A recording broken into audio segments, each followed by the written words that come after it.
Hello and welcome to the another insightful episode of Entrepreneurs Cafe. I am Nikunj Thakkar, your host, and in today's episode, we have Abhishek Agarwal with us. Abhishek is founder of Direct, SaaS platform which provides modern infrastructure for warranty management. So we will learn about this domain and what Abhishek builds, how they acquire customers, how they go about marketing, and lot more. But before we jump into that, if you are listening for this episode for the first time, do subscribe to our YouTube channel. Do rate us on the platform on which you are listening this episode. That helps us, encourage us to record many such episodes and bring this insights to you. So welcome to the show, Abhishek. Thank you, Nikunj. Excited to be here. So let's start with your journey so far. I think you have dabbled into entrepreneurship multiple times. Right after college, I think you worked for some time and then you started working on your own businesses. One of the interesting business I found in your profile was Shadi Amantran. So tell us about that, your journey so far, and then we will jump into direct. Sure. I graduated in 2011. So computer science graduate, not very well in studies, decent average kid. Landed up in a corporate job after my college, and after 3 years, work was not that exciting in that corporate. And then that's where one of my now co-founders as well was my colleague in my corporate, is when we used to think about, okay, we want to start something of our own and what should we be doing, blah blah blah. And that's where Shadi Amantran came into picture, and we said, okay, there's a lot of weddings that happens today, and e-cards, we used to give physical cards at that point in time.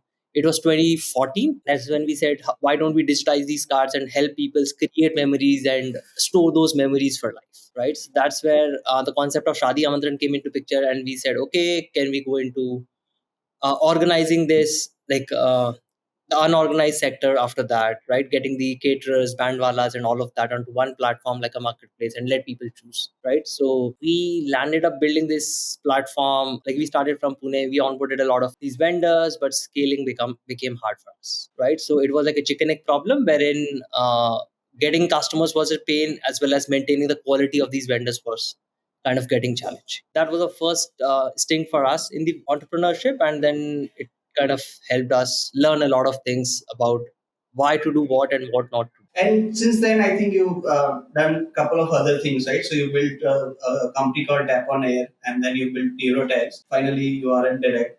So how did that journey come to be? Like, what were the things that you learned along the way? What was the inception story of Direct? Basically? Before this, we were doing, so I like, first to rephrase this, initially first a couple of startups, Tap on Air and this Shadi Amantran was a B2C startup, is when we realized, okay, as a founder, we are not meant for B2C, right? So there's always a founder market fit as well while you're building, and that we learned the hard way. And that's where we started thinking about, in 2018 we started thinking about what should we do next, after we were doing some services business in the US and all of that. We said, okay, we are product guys, we want to do product. And that's where, with Neurotax, our idea was, we were watching a BBC documentary, is where we realized that there is a lot of counterfeit in the market and there's no real alternate to it. Is when we said, okay, why don't we build a replacement of holograms, which was the only means through a digital technology, right? So we grew that business 2020. It was India focused business. COVID hit. We went into, like, you would say, 50, 60 good enterprise customers, right, in a span of 2 years. But then COVID hit, their business dropped, and we kind of lost the momentum there with that product, right? And we were not able to do product market fit, you would say, ideally. Maybe we were too early in that. So whatever might be the reason, is when, like, in 2021, we said, okay, let's shut that business down. And from there itself, Direct inceptualized, right? We were working with a lot of brands into electronics, automobiles, where counterfeit was a big problem.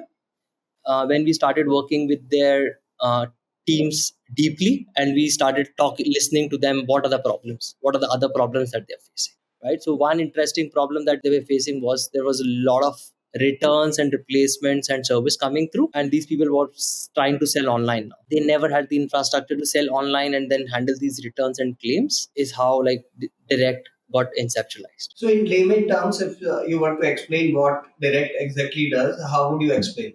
So Direct help small and medium businesses build Apple Care like programs for their brand. If you can give us an example of a brand, like if let's say I am a D2C brand and I want to use Direct, what would the entire journey would look like and how it will add value to my business? So let's take an example. If you are a mobile accessories earphone manufacturer and you sell earphones on Amazon like marketplaces from your website or offline, right? The typical journey is these product comes with 6 to 12 months of warranty, and if something goes wrong, customer comes to you as a brand in order to get this serviced or replaced. Modern D2C brands do not have service centers to cater these. What they usually do is they customer will call them for a query. The customer care will ask, okay, where did you buy this product from? Send me the receipt, send me your information, blah blah blah. And then there is a lot of to and fro between the brand and the customer. The brand will say, okay, now we think you have a legit problem, send this to us, right? And we will repair and then send it back to you, or there will be a replacement request. So with Direct, we are just, in two terms, we are helping brands save time and make money by automating the entire process. Wherein, okay, as soon as you buy the product, there could be a QR code on the product which will take you to the website. In one click, you can register the product, right? You can upload the receipt and register the product. Now brands have information when they either call you or they kind of email you or chat through chat. They have the information. Hey, okay, Nikunj has bought this product from Amazon on this date and his warranty is still active. Brand on one click can initiate a replacement of this product, right, from the portal itself. So there is no two-way communication between, like, to and fro between customer and the brand. So I understand that the warranty is a very critical aspect of like any product post purchase experience, right? In India specifically, like you have lots of B2C brands coming up. They might not have this infrastructure to support this.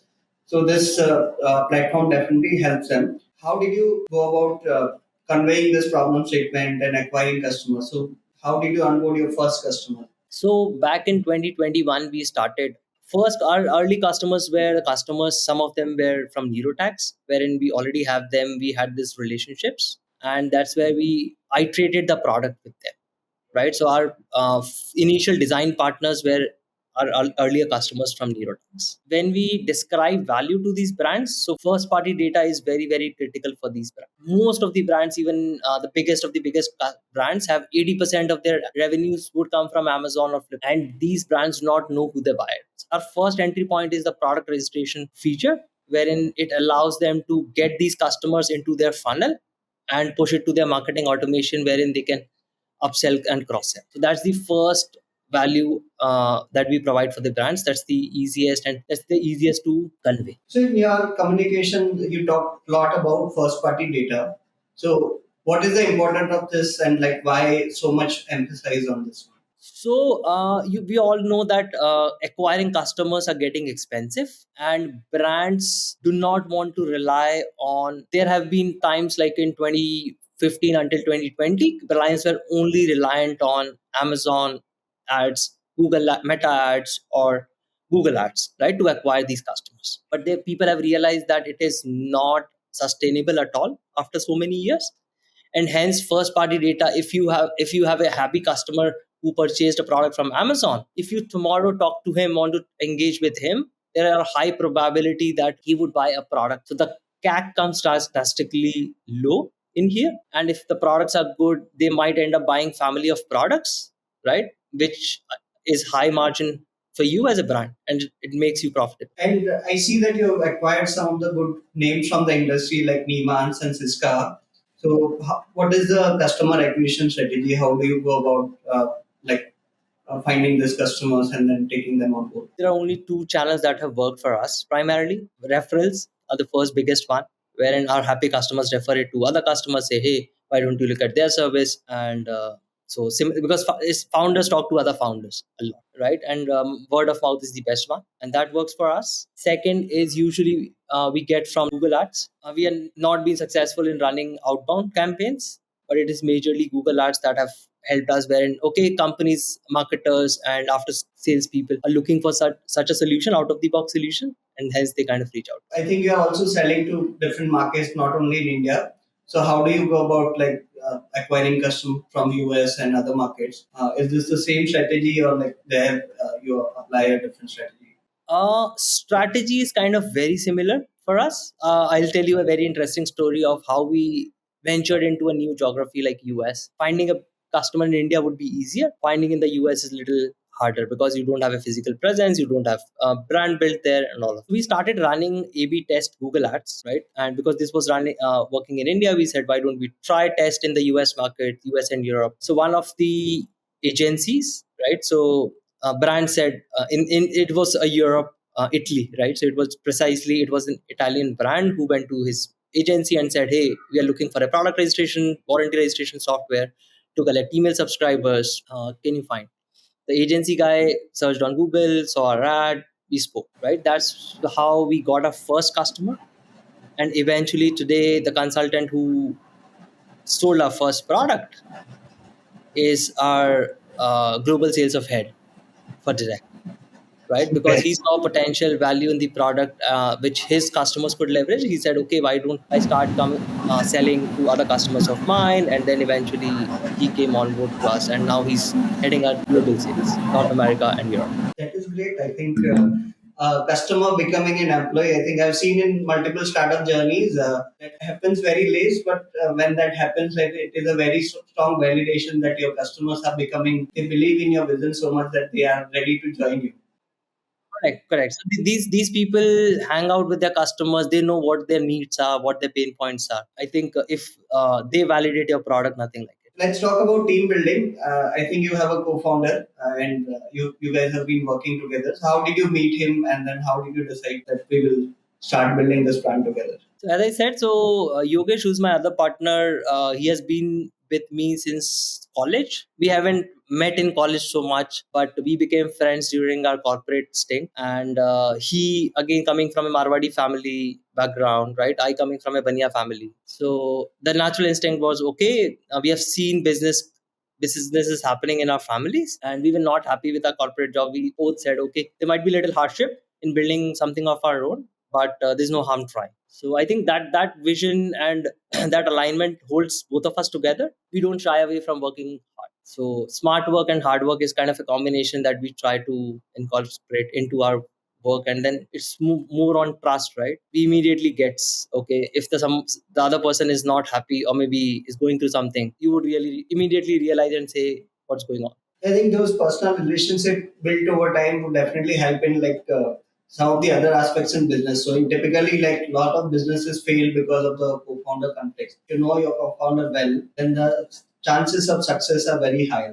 Like how did you build the rest of the team? Like who was your first hire? So I think, as I said, so first, like when we were like pivot, like moving from Neurotax and moving that business to Direct, so there were few employees that came from that organization, right? Majorly the tech, some few tech, and I and Yogesh kind of said, okay, what is the next venture that we want to build? And we built an MVP of the product with our existing customers. And for the next 6 months, we said, hey, okay, let's pause this development and let's try to find a product market fit, and let's customer tell us what to build rather than we trying to build, right? So that with this like a small set of team, we hired marketing people, usually interns. That's how we started, right? So we started gathering a bunch of interns and say, hey, we know the industry better, we know our customers better, and let's get help from these marketer professionals, and then these people, sales guys, right, to reach out to our customers in a digital offline way and get demand.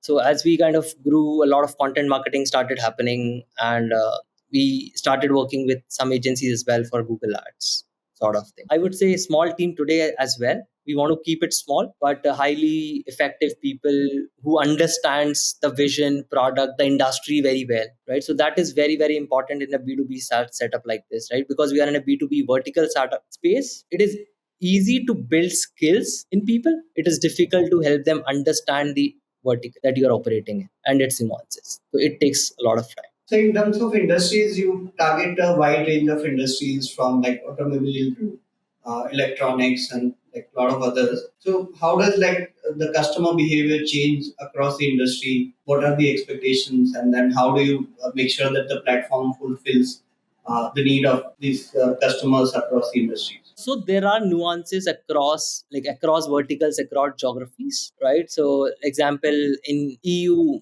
Europe, it is mandatory to provide, let's say, 2 years of warranty on the products, versus the US, it's only 1 year, right? And there is a wide range of use cases that we have started solving because it's the entire product life cycle that we are building as a product. So we, like, from a platform standpoint, we have a product team and then we have a service team, right? So an implementation engineering team. So all the product related decisions happen and the development are being done by these product, right? So they're not bothered about a lot of use cases that are coming through every day in day out, which is custom built for customers. So it is the job of the implementation engineering team, right? And there is a product manager, or like you would call it as like a business analyst, who kind of interacts between the product team and the implementation. Till date, I lead product for company for Direct because I talk to a lot of customers like during the sales cycle as well as across India and US. So I have not been able to replace myself. That is my wish, that if I could find somebody from a product lens who can take over my job.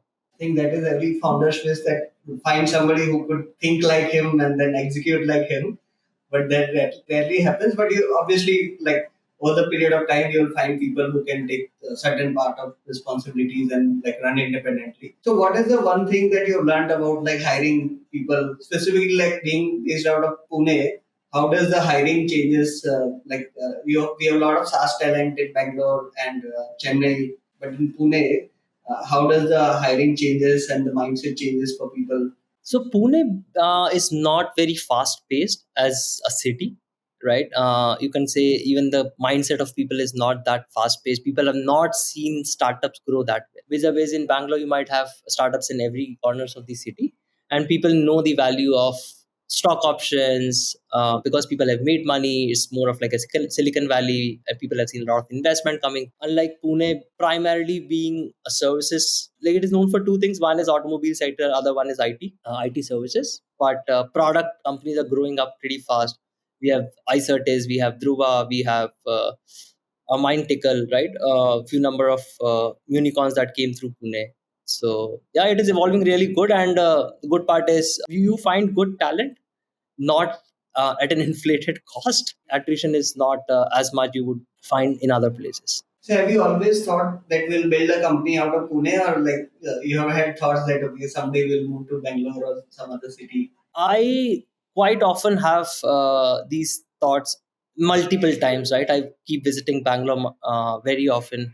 I would say every couple of months, you would find me in Bangalore for something or the other. When I go there, I like the energy. I love the energy across, right? It's not only the founder, it's the operators and everybody talking about same stuff, building rocket ship, building big empires, big organizations, right? I really get inspired with that, but it is difficult as a bootstrap company, right? So because I've learned the hard way, and we have purposely choosing ourselves to be bootstrapped, right? Make our customers pay and build a product sort of thing. So this mindset, if I would not be able to take and build it in Bangalore, right? Because of the cost, mindset, an influx of money, a lot of money being there. So far I'm happy to send my folks to Bangalore to get energy, go myself, like getting to talk to these really smart people, right? And learning from their some successful founders there, learning from their journeys, what they're good at, and making them as your mentors, friends. So I think that is something that I cherish about it. But Pune just happened as I landed my first corporate job here, and since then this has been on. So one of the important thing that we are seeing nowadays is founder-led marketing, right? So a lot of founders, specifically in B2B SaaS, they are out there, they're sharing content on different platforms. I think you have also started an initiative about sharing first-party data and sharing a lot of brand stories on your LinkedIn. So how did that initiative started, and then how did it impact in overall customer acquisition or marketing?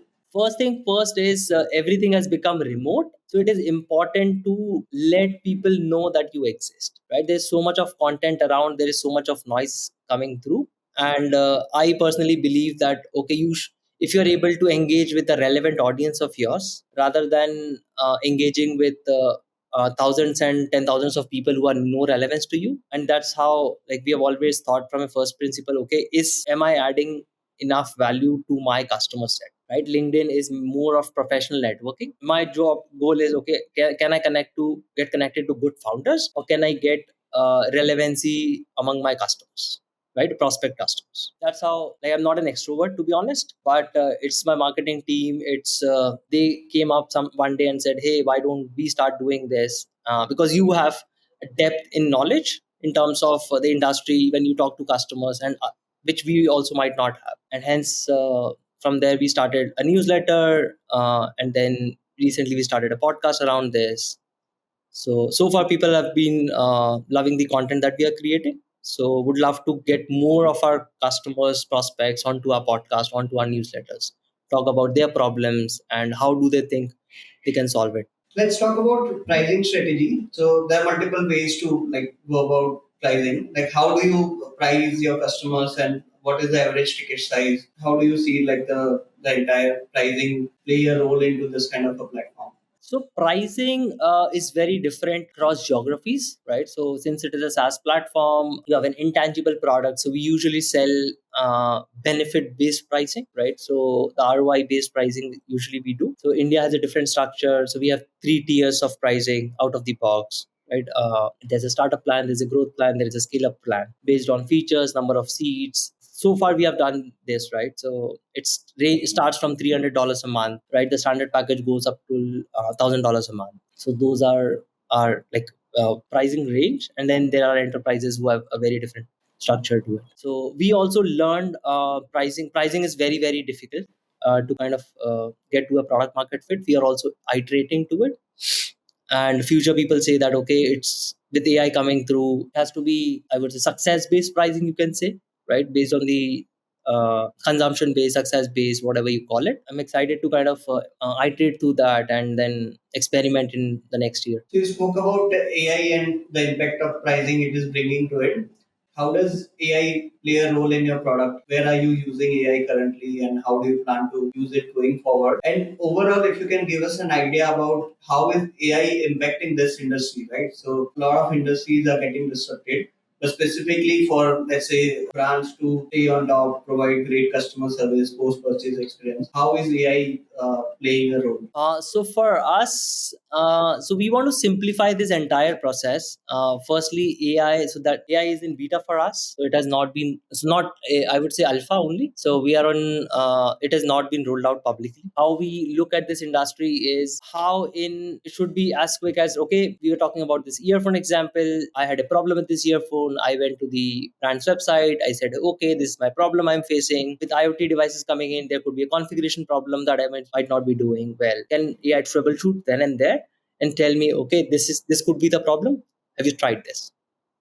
And we have seen like 20-30% of the queries will automatically get resolved, and if not, then there is a second level of questionnaire for the agents to get more information about, okay, this is the problem, they've tried everything but still the problem is not getting solved. In the US, we have seen if there is a low price product, brands just want to replace them. Getting people on the job and then getting the product to the warehouse, getting it repaired doesn't make sense. So they immediately say, okay, based on certain parameter, if the product is, let's say, $50, less than $50, just create an order for this customer on the Shopify store with zero cost. Then you have a happy customer. You have reduced post sales cost. These are some of the use cases that we're trying to implement into the product. So mainly in the automation, like automating workflows and then reducing some of the human efforts by answering queries which they might have based on the knowledge which is usually lying in the organization, right? So an agent would look at like documentation and see that okay, in this scenario I need to do this instead of like agent doing that. Now the AI agent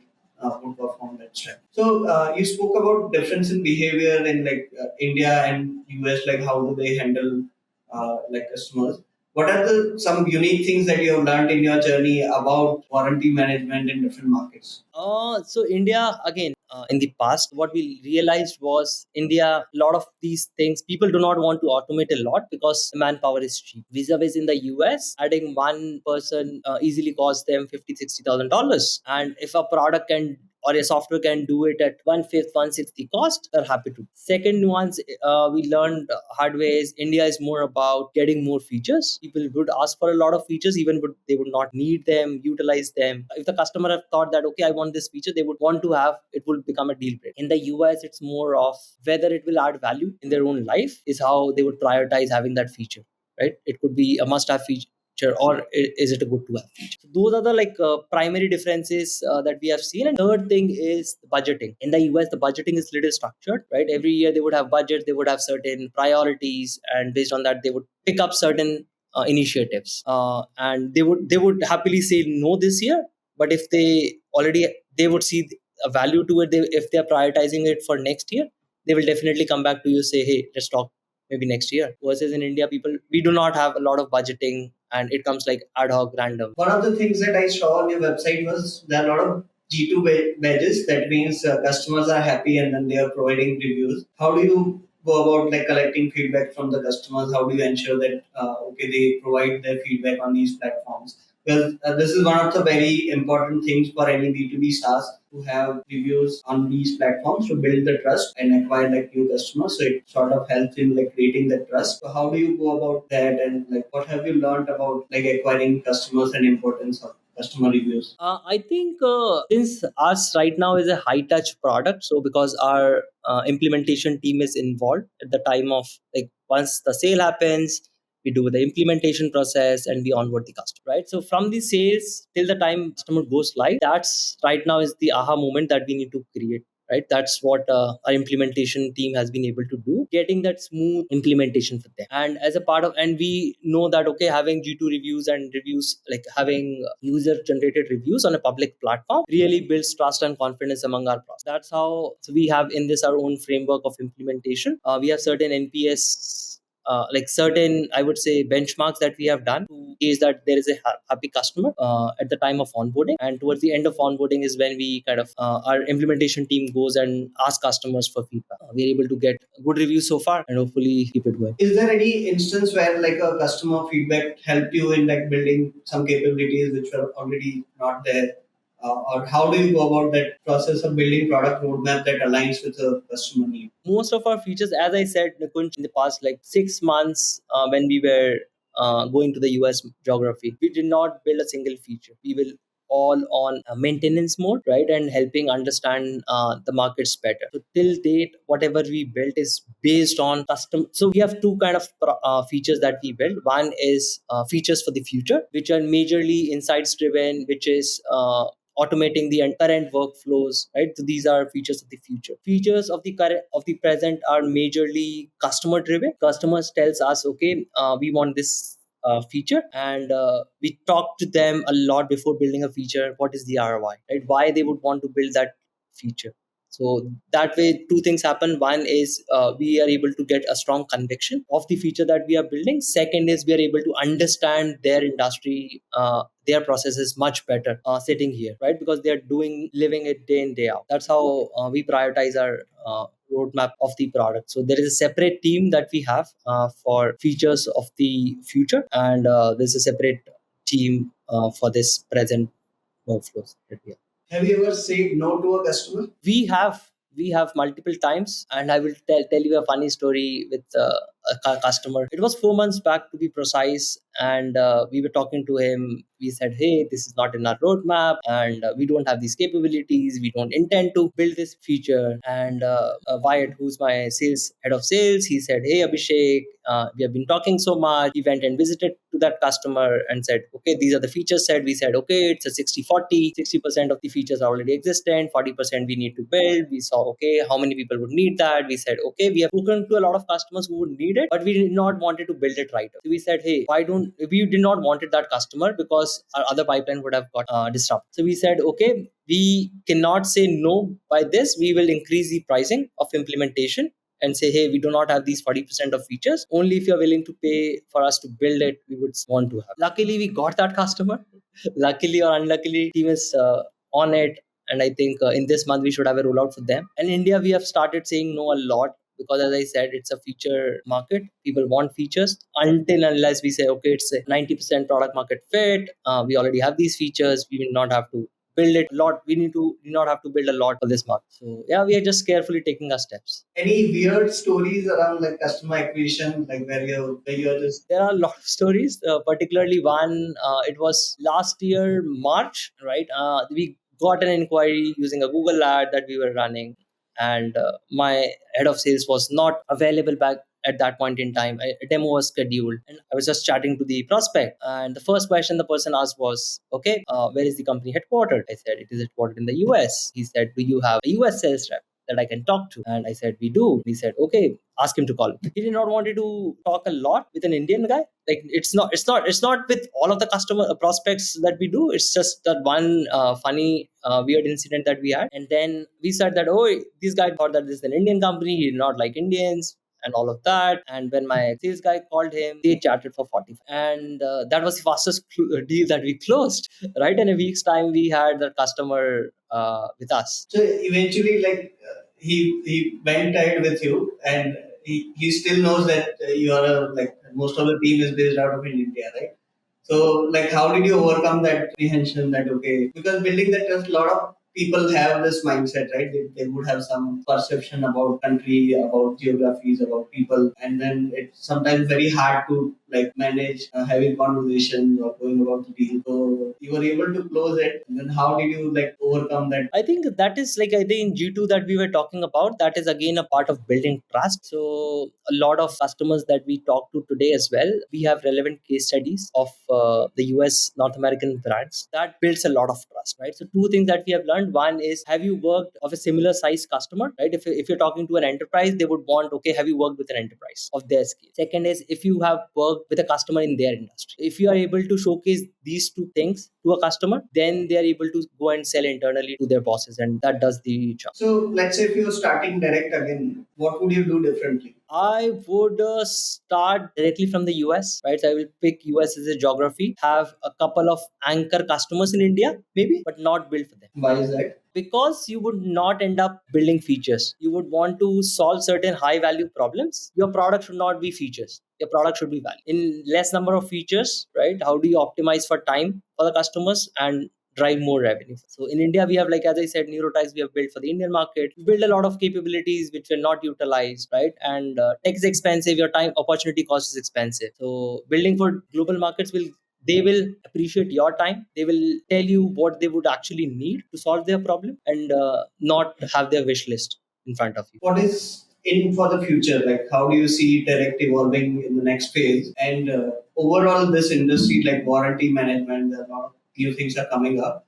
So, what do you see, like how this space will evolve, and what are your insights into? So with the warranty management, have you heard about Wortley maps? Wortley map talks about something in a genesis phase to a product phase to cluttered market space, right? The red ocean. So warranty management as a category is between custom to a product phase. It has not been productized. Most of the productization has happened at an enterprise level. Direct is trying to bring this out of the box modern solution for modern like small and medium businesses to mid market customers out of the box, and that's where our USP is: modern warranty software management for your modern customers. And you were asking about the future. So future is going to be again AI. We have seen a lot of value that a product can deliver to its customer and their customers by building and automating workflows through AI. So we are betting heavily on it in 2025 and see how. Couple of rapid fire questions, and then we'll pause this one. Yeah. So the first question is your top three advice for anyone who is building SaaS from India. Visit US as soon as you can, just to lay the ground. What I mean by is, okay, we've already always heard that selling from India is to the US is easy, but if you have not been the US, you would not realize why people pay for softwares. What is the importance of time, right? So visiting US as soon as you can. Any other advice? For SaaS, building for global markets would make more sense unless you are in a red ocean.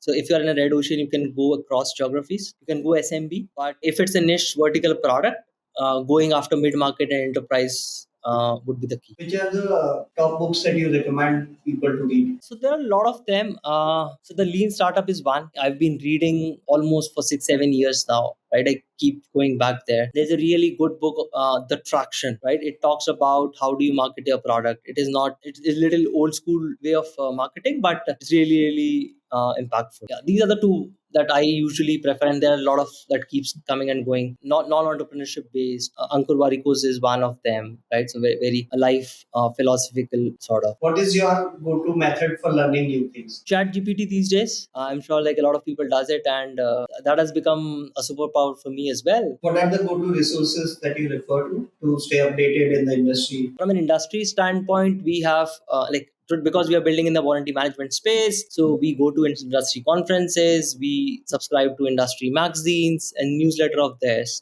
to keep ourselves updated. Okay, what's new happening in there, and how should we navigate? So that's one. And then in order to learn businesses, GrowthX has a very good newsletter, right? So which talks about how startups and other companies have been formed in multiple years. So that helps me visualize, okay, if we are building a startup, where can we this take it to, and what could be the roadmap, and how small, big of an horizon we should be looking at. So, as a founder, like sometimes it gets very hectic, right? You are working, working, working. So, what is your way of relaxing? What are the other activities that you get yourself involved in? Two things. So I enjoy playing badminton with fellow founders, right? Everybody is equally stressed in their life, and we burn out our energies. We sweat a lot there, and we have good fun. So that's one. Second is I have a 3-year-old son now, so I spend a lot of time with him, right? And so because of him, I'm able to get my attention apart out of work for some time. Yeah, I cherish those moments. So I think with that, we will wrap today's episode. Thank you so much for coming on the Entrepreneurs Cafe podcast and sharing your insight with us. And wish you all the best in your journey. And hope to see you again on the podcast 5 years down the line and see like a huge success from Pune, from a Marwadi entrepreneur building a big company. So all the best for that. Thank you so much, Nikunj. Happy.